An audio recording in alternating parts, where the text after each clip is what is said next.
Good morning, Bucknutters.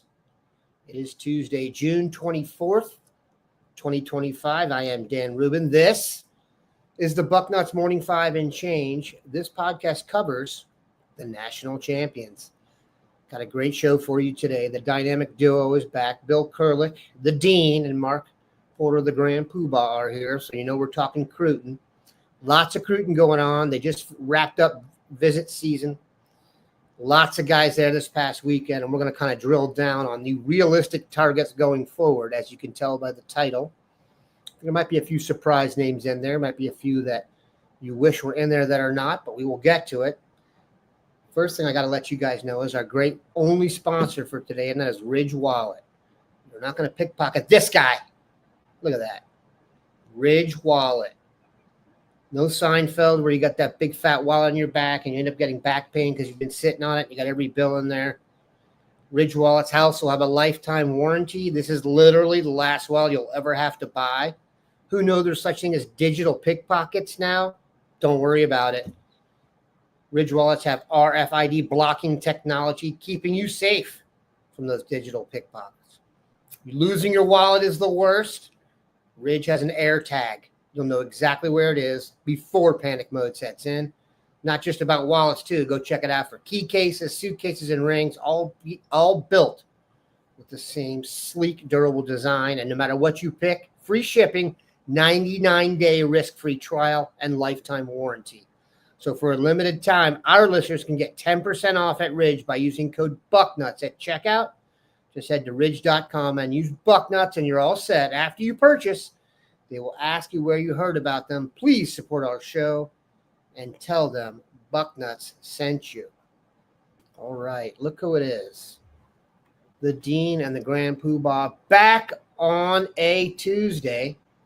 Gentlemen, you'll be happy to know, both of you, that visit season is over. So there's one chore off your list. Bill, here's what I'd like to do. We're going to drill down, as I told the listeners and the viewers, that we're going to drill down on the guys Ohio State really has a shot at after this. But generally speaking, how would you compare visit season this time around to the past?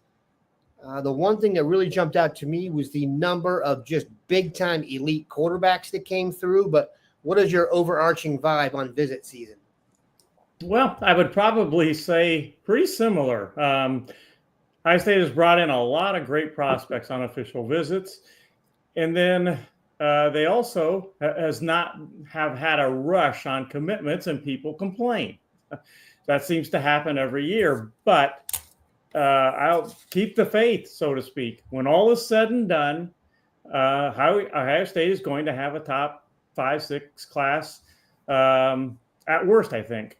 And people always get caught up, well, the weekend is over. We didn't get X amount of commitments. And as I tell them, you have to be patient. This is not the old days where on Sunday or Monday after an official visit, somebody just all of a sudden, 2, 3, 4 guys announce that they have committed.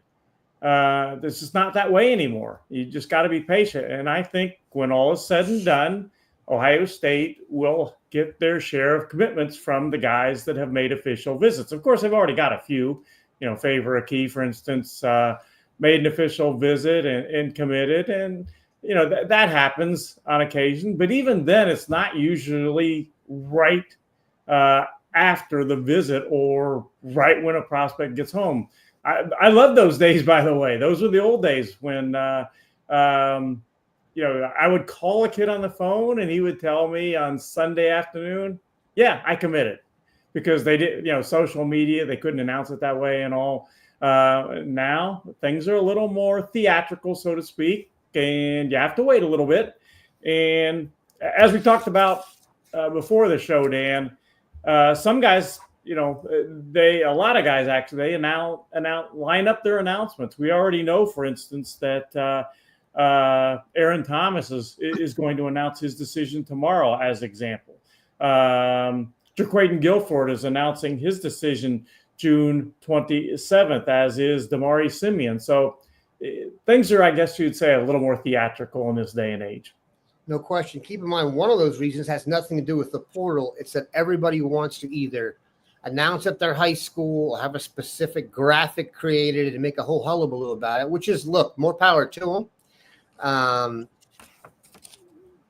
We'll go from there. But, Mark, your thoughts on maybe the Ohio vibes that came through, what you got to see, and then maybe you've been to more camps than anybody. Compare the talent level at Ohio State to the West Virginias of the world that you also got a chance to see. Well, there's 3 different questions in my head, and I'll try to answer them all without forgetting them. You said like these kids are, waiting to go to their school to make the commitment or doing whatever, 4th of July, their birthday to make a commitment. How about waiting for more NIL?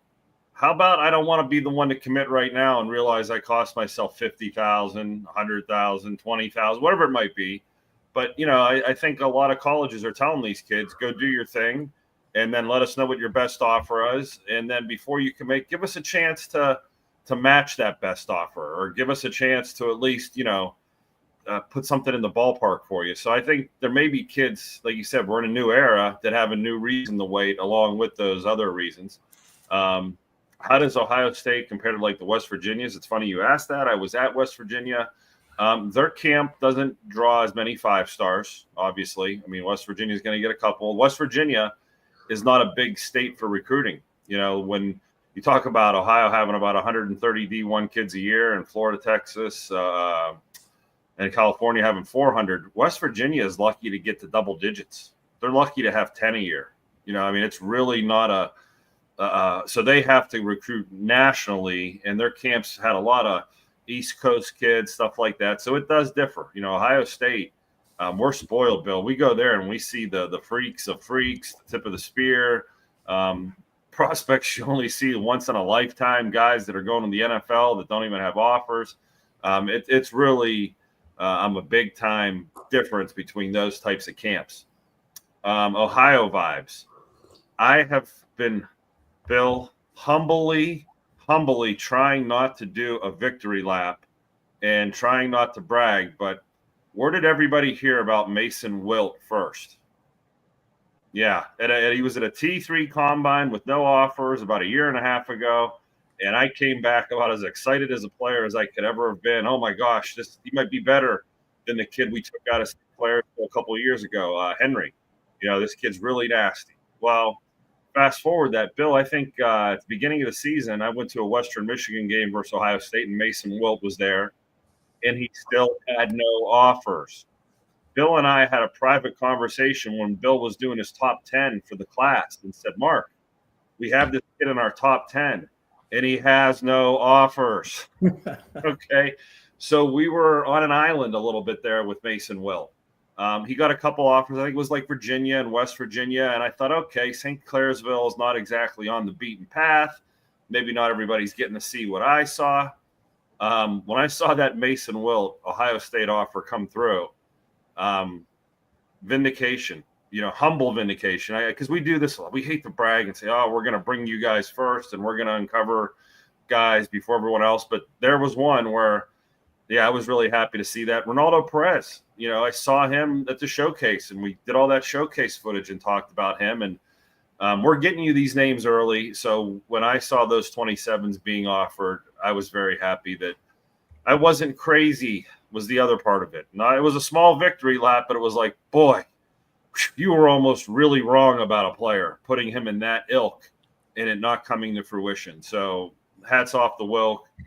Gherkin's another one. I see Mika's already pointed there. Gherkin's probably not as big as Wilt, and I know Reed Gherkin from Perrysburg worked out at Ohio State, and we saw some footage of him, and he's really good. He's on the radar there, but I really thought Mason Wilt was a different level of nastiness, is why I like him.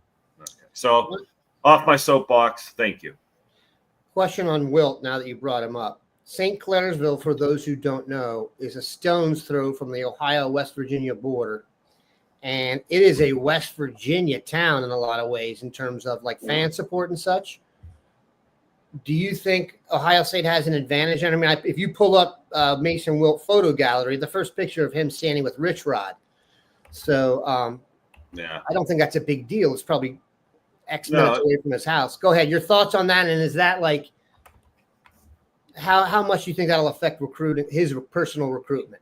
I mean, Avery Henry, we got out of St. Clairsville a couple of years ago. And remember, he's unfortunate, has cancer, I believe, and doesn't play football. But we got players out of this school or this region before, and you described it very correctly. Steubenville, St. Clairsville, all those schools down along that river, Belpre, they feel more like West Virginia. I mean, they're literally West Virginia oriented, and even sometimes PA or Pittsburgh oriented. So that would be who should have the stronghold there.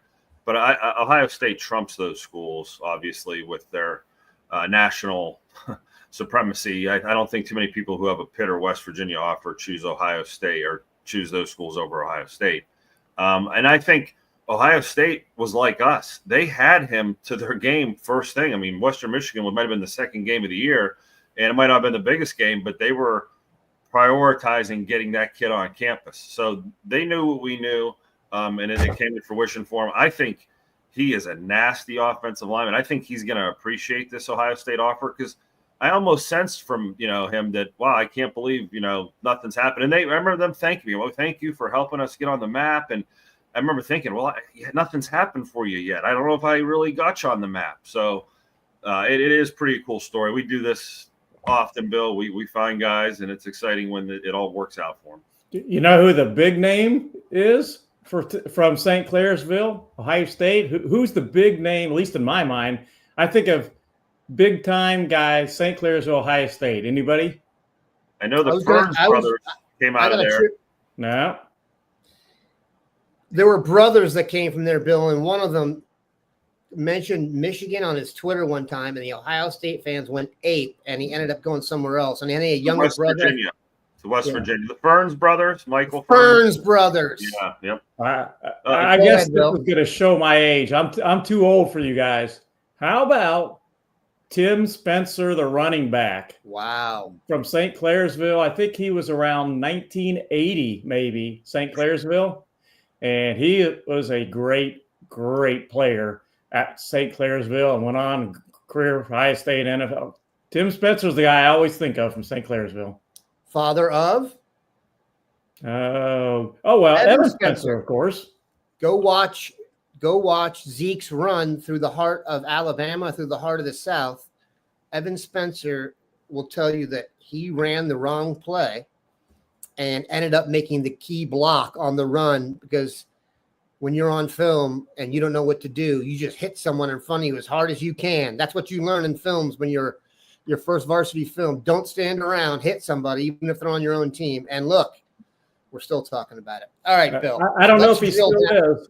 I don't know if he still is, but Tim Spencer, I think he might be 5th on the all-time Ohio State rushing list. One of those names, Tim Spencer's a good trivia name. If you were to ask like top X rushers, that's one people can kind of get stuck on because maybe he isn't as well known. So you just won someone free wings. Chick-fil-A is now doing trivia. They'll do anything to get people in there these days. We've digressed heavily. Let's bring it back to this, Bill. Let's drill down on the guys that you either feel like crystal balls could be coming. You've seen crystal balls be rolled from others and agree with them. There was a crystal ball rolled for Luke Fehee out of Mission Viejo, the quarterback, by Blair Angulo, who is a very respected name at 24/7. Bring us up to speed on guys now we should all be following and getting ready to go, guys who have announcement dates that we really need to be tuned in for. Well, got to start with Braylon Womack. I still continue to like Ohio State's chances there, but that one's going to wait a while. He's not announcing till late August. And by the way, I checked with the Womack family after he made his official visit this past weekend, and nothing's changed. He's still going to announce in late August. So, he may know deep down right now where he wants to go, but that's not going to become official or as official as a public commitment announcement can be till late August. But you got to start Braylon Womack. Jerquaden Guilford, like Ohio State, tend to like Ohio State's chances there, the wide receiver from Indiana. To me, it was a matter of, does Ohio State fit in yet another wide receiver. They already got 4 commitments, and I feel that they will go ahead and do that. And if so, Jerquaden Guilford, I know likes Ohio State a lot. And by the way, I think I mentioned he is announcing this week. His announcement is June 27th, which I believe is Friday. In fact, I know it's Friday. You mentioned Luke Fehee. I think a quote by Luke kind of said it all. It's pretty Ohio State. If your quarterback is a school that is pretty hard to say no to, it's Indiana, Ohio State, Stanford for him, and Indiana, by the way, just got a quarterback commitment yesterday. I like Ohio State's chances with Fehee. Jameer Perez, the Glenville defensive lineman, committed to Florida. There's another one that I would put up there on the list as far as potential Ohio State guys. Let's move to the defensive. Well, let's stay on the defensive line, I should say. I think Carter Meadows likely, and again, the NIL in this day and age and all, my gut feeling is, and I was talking to a source yesterday about Carter, is that he will probably, and I say probably because, again, you never know. As Mark said, part of the wait in a lot of these cases is wait on the NIL. What's your final offer? But Carter Meadows, I tend to think, is going to pick between Ohio State and Michigan. Again, we'll see if that changes at all. Damari Simeon is a guy that Ohio State likes a lot. He is definitely in the running for the Buckeyes. Cam Brickle's a guy we don't talk a lot about, but he's somebody that we should mention as far as possibilities on the defensive line, as is Emmanuel Ruffin. Would not be surprised if Ruffin decides between going north to Ohio State or staying in his state and picking Alabama. Landon Barnes and KJ Ford, who made official visits to Ohio State this past weekend, are very much still in the mix.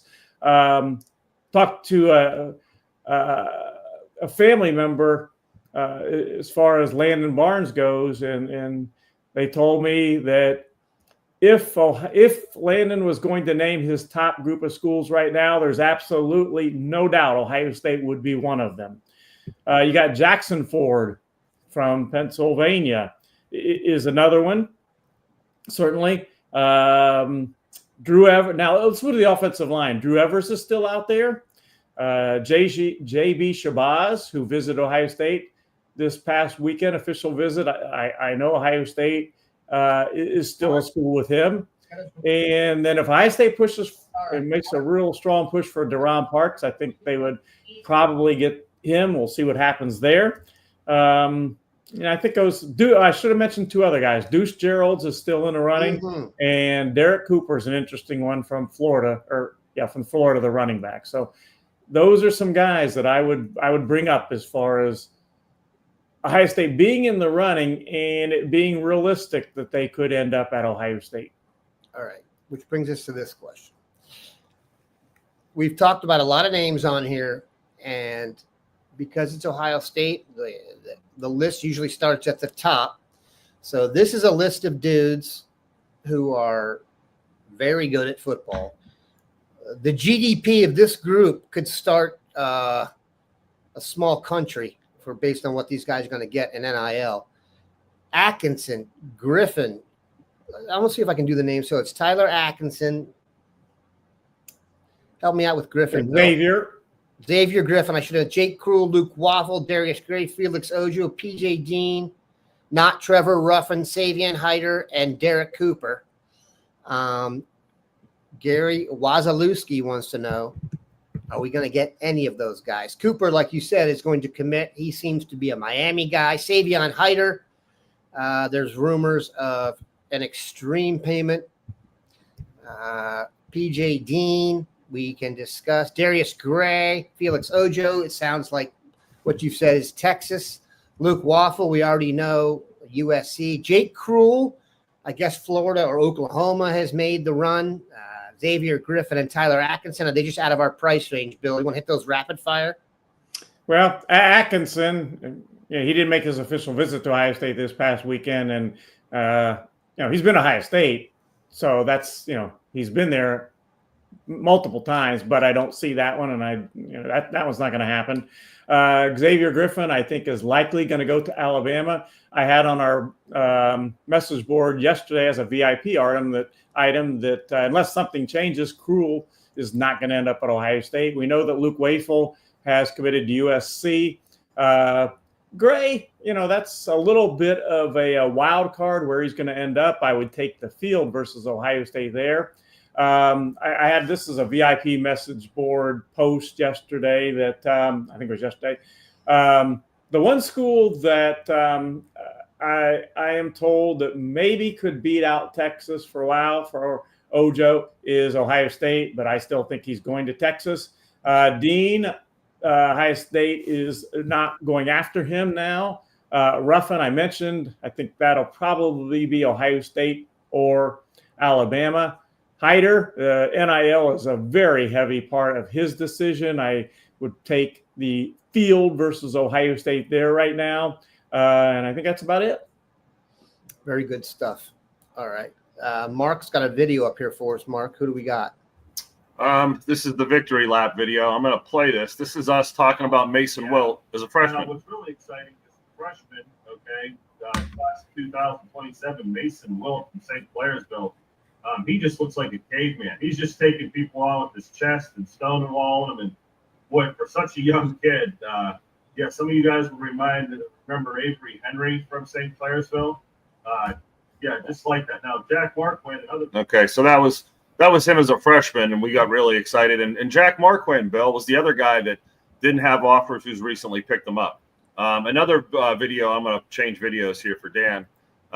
Dan's going to talk about a quarterback here for a second, and we'll get him pulled up, and maybe Bill can set this kid up before we play the video. Bill. So Luke Fehee, maybe not the most heralded of the guys that came. I did have someone tell me they really thought he was fantastic. But bring us up to speed on Fehee. Like you said, Indiana got a commitment, so he's Mission Viejo.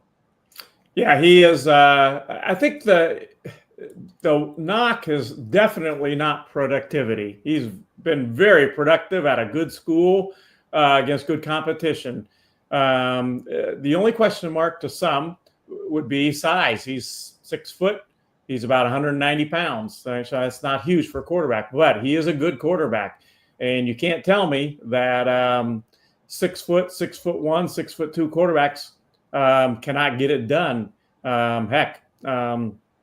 Dylan Gabriel's less than that, and he got it done at a big-time school.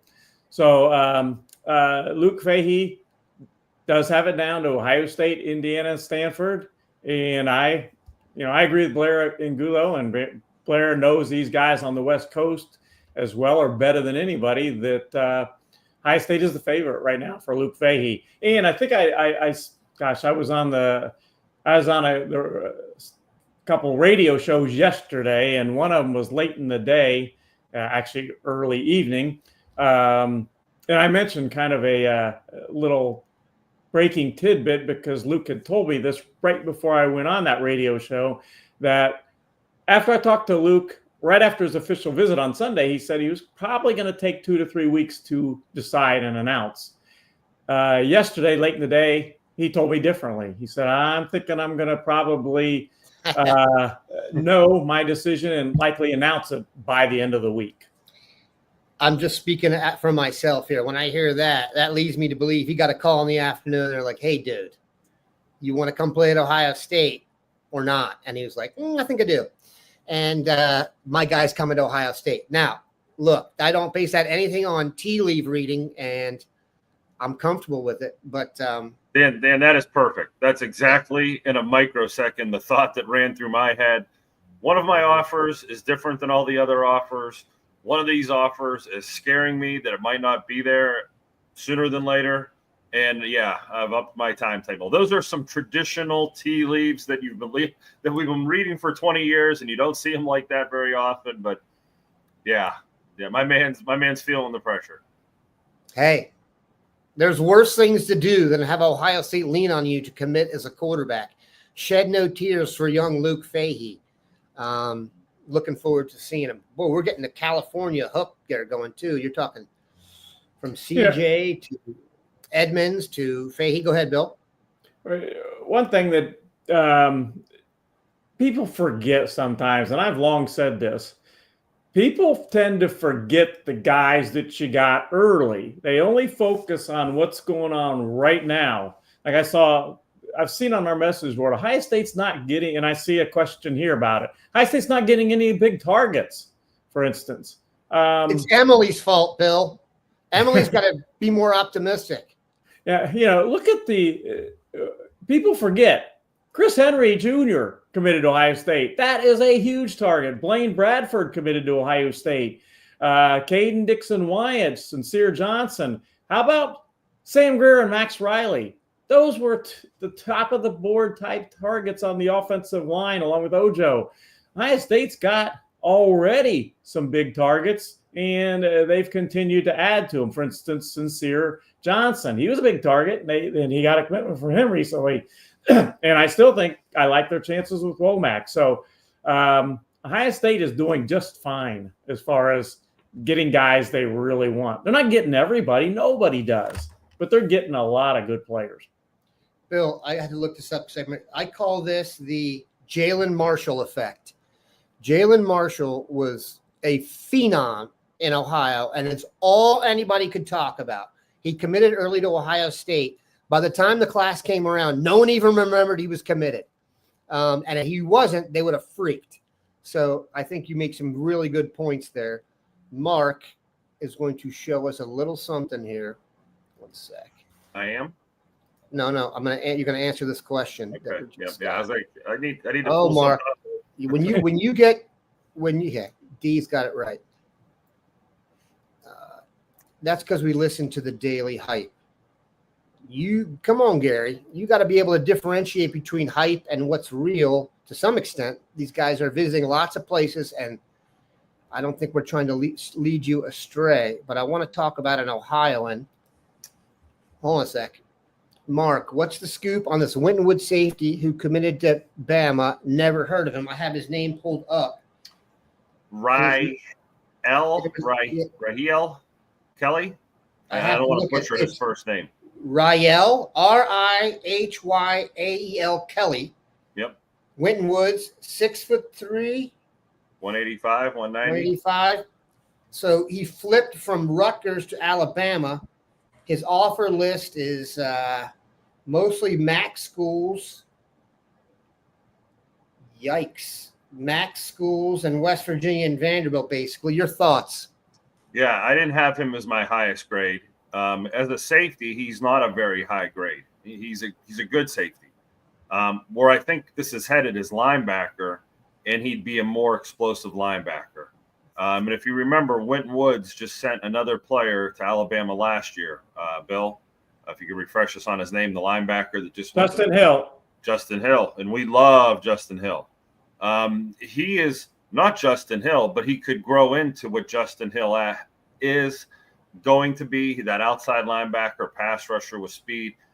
Kelly is a physical kid. He does hit people, but I think Alabama is really trying to get their hooks into Ohio, and I think they may have, rightly or wrongly, think they found a gem with a little projection, the linebacker. And I think if you listen to people in Winton Woods, they're going to use that comparison to, Justin Hill and take that for all it's worth, that, hey, if this player is even close, he's good enough to play at Alabama. So I think there's your math on why he's at Alabama. It may be a little shocking with his offer list, but I think they see him as a position change.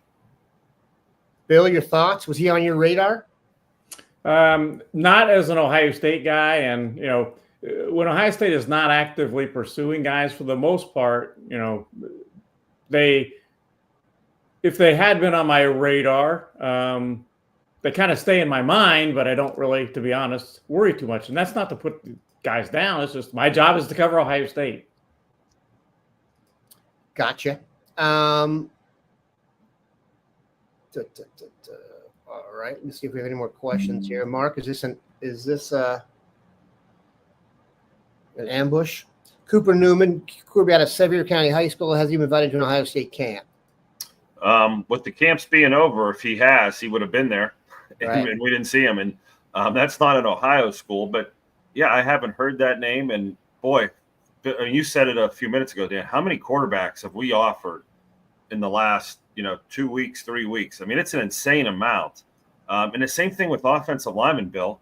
On my Twitter feed in the last 24 hours, I'm following at least 5 or 6 new offensive linemen that have been offered in this class or, class below it. But it seems like they've really fired ahead of the curve on offensive linemen. And I don't mean to change our conversation to that. No, it's a good one. The quarterback and the offensive line position are the two where if you have one of those offers, fellas, you might want to commit because there's a lot of them out there, and those aren't positions that are going to be around forever. So definitely a bolder strategy might be the word for it this year with offensive linemen.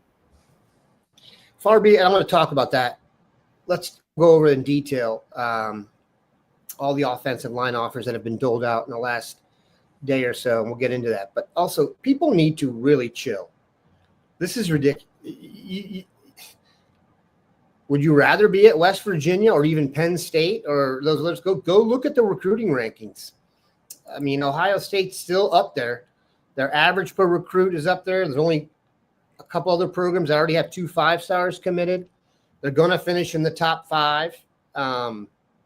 This is no different than it's been either. The idea that we're falling behind and stuff like that, it's just inaccurate. The thing is, they got to cast a wide net, and Ohio State goes after a lot of dudes. Let's deal with the fact that they're going to be ranked number 2 going into a season, or number 3, where they are the defending national champions. The negativity gets a little weird, I got to say. But I digress. Bill, it does seem like Tyler Bowen has gone offer mad since he arrived at Ohio State. I do feel like 2 out of every 3 offers are going to the offensive line. I doubt that's actually the case, but another burst of dudes recently. Do you want to mention the ones that have happened the last 24, 48 hours that kind of jumped out to you, ones you are taking maybe more serious than others? Well, one of the things is Ohio State has 3 offensive line commitments right now for 26. I mentioned the 4 guys really, that, you could at least think about still with Ohio State. Certainly Drew Evers and J.B. Shabazz just paid his official visit to Ohio State. Deron Parks as well. And Ojo, which again, I still think he's likely going to Texas. But, that doesn't leave a lot of guys right now for Tyler Bowen to concentrate on. And that means he's going to be working on 2027 too. And he certainly did over the weekend and into Monday. Tristan Dare, who was at Ohio State earlier this summer. He's a guy that, in fact, I talked to him again yesterday, highly interested in Ohio State. He is from South Lake Carroll in Texas. Big time. Again, highly interested in Ohio State. Big time program. Yeah, so that was one of the offers. Another guy highly interested in Ohio State, Luke Injachak. He's from Illinois, but he's been to Ohio State, or I should say, into the state of Ohio multiple times since this spring. And he was pretty happy when he got that offer yesterday. Another one I talked to. So those 2, Cole Reeder is another good one. Reed Ramsier from the South. He's highly recruited. Another one Ohio State offered. You got the Ohio kids that they offered. And I didn't mention James Halter, but you got Mason Wilt, who we've talked about. And Mark did a great job of coming up with him early. And then Kellen Weimer, who maybe Mark wants to talk a little bit more about here. Kellen, I talked to him yesterday, and he's highly interested in Ohio State, in Ohio. And he's probably not near making a commitment. He said he's probably going to wait things out a little bit and see how things go. And maybe even wait. He's a 2027 kid, so official visits for him will start in about, a little less than a year. But Kellen Weimer is another one. So, again, Mark, if you want to touch on either of those, we talked on Will, if you want to touch more on Kellen Weimer. But those are the multitude of offers that Tyler Bowen made between this weekend and the end of the day yesterday. The Kellen Weimer one was interesting because I read the article and it said he was from Liberty Center. and he mentioned how he grew up a Michigan fan. I thought to myself, some kid at Lakota East is going to tell a reporter that he loves Michigan, and then I Googled it. That's not the Liberty Center he's from. He's from Liberty Center way up north, within like 15 miles of the Michigan border, so it's totally understandable. And he's got about 1,200 kids, 1,200 people in the town. So Liberty Center, the mall itself right now, near Lakota, probably has 1,200 people waiting to go inside. Much different than I expected. Do you know anything about him? It's kind of a small town guy, Mark. As excited as I am that I knew about Mason Wilt first, I'm just as disappointed that I didn't make it to Liberty Center last year. In fact, the Toledo Blade called me about 2 or 3 weeks ago and asked me for comments about him. And I said, I can't really give you a comment because my job is to see people in person. And I have not run across him at a camp or a game or anything. I mean, Bill, I didn't see him on my camp tour anywhere. He's a kid that straight out of the gates next year, where I'll be in the first couple of weeks of the season, Liberty Center, north up there by Michigan. But yeah, I mean, he's a long center prospect. I saw another scout, John McAllister, talk about him on a podcast a couple months ago. So he is your true under the radar kid, but he's got the long body. He's athletic. He was destroying that competition on film. Northwestern offered him as his first offer, I believe. And that's how I kind of heard about him back right after the season ended. And I thought that's a no-brainer Northwestern commitment. They got a kid, northern part of Ohio. It's probably a short trip over there to Chicago. But that plan has been blown up for Northwestern. And then that brings me to the point when you were talking about like people are mad about our recruiting class. I'm like, you ought to talk to schools like I do who are maybe a MAC school or a mid Big Ten school, and they'll confide in me and be like, Mark, you see those two corners over there? We need one of them so bad. And I'll know who they are. I'm like, those guys are so far down the trough from where other people are shopping, but your lust and need for them tells me where you're shopping at and what you'd be happy with, what you would consider a trophy wife. And they're not even in the same ballpark as Ohio State's and these other places. And it's the old cliche, rich people problems. Like Ohio State goes out back, and if the pool's a little cold or it's a little cloudy, like, I don't know if I want to go in the pool today. Some of these other places don't even have pools. They go out into their backyard and it's, like weeds, and it's like, not a nice backyard. Ohio State has rich people problems where, yeah, we have a pool, and it might not always be a balmy 95 degrees or whatever you want it. But yeah, I wish people could hear the conversations and the jealousy towards Ohio State of how easy. I mean, people look at Ohio State and the fans think they're fighting for these prospects. They're like, oh my God, you're just getting handed another 4-star, handed another 5-star. We would cut off our left pinky to have one of those kids on our team. So that's how rare we are. Also, with Kellen Weimer, there's a kind of it's again the recency bias, just like with commitments. Weimer camped at Ohio State, but not just this last week. For instance, he wasn't at the big June 17th camp. He camped early at Ohio State. I believe it was Tuesday, June 10th, that he camped at Ohio State and did not get an offer right away.